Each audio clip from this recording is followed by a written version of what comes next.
விஜய் பிரச்சார வாகன ஓட்டுநரிடம் பல்வேறு கேள்விகளை எழுப்பி 1 மணி நேரத்திற்கும் மேலாக சிபிஐ விசாரணை மேற்கொண்டுள்ளது.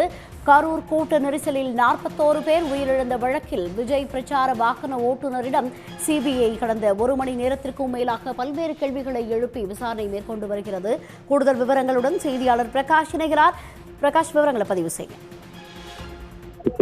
கரூரில் கடந்த ஆண்டு செப்டம்பர் 27ஆம் தேதி நடைபெற்ற தமிழக வெற்றி கழக தலைவர் விஜய் பிரச்சார கூட்ட நெரிசலின் போது ஏற்பட்டு 41 நபர்கள் உள்ளனர்.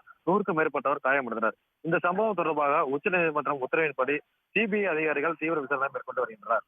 இந்த நிலையில் அக்டோபர் 16ஆம் தேதி முதல் கரூரில் தற்காலிகமாக அமைக்கப்பட்ட சிபிஐ அலுவலகம் பல்வேறு நபர்களுடன் சம்மன் அனுப்பப்பட்டு விசாரணை மேற்கொண்டு வந்தனர்.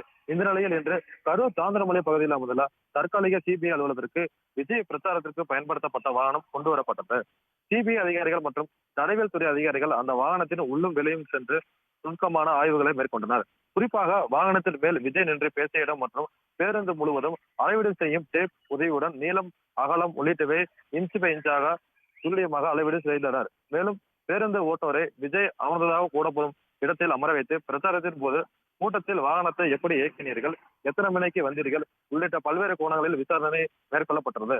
இந்த விசாரணையில் வாகனத்தை ஓட்டிய பேருந்து ஓட்டுநர் பரணிதரன், தாவேகா பனையூர் கட்சி அலுவலர் உதவியாளர் குரு உள்ளிட்ட 5 பேர் சிபிஐ ஆஜரானார். சுமார் 8 மணி நேரம் நீடித்த விசாரணை பிறகு தாவேகா பரப்புரை வாகனம் கரூரிலிருந்து சென்னைக்கு புறப்பட்டு சென்றது.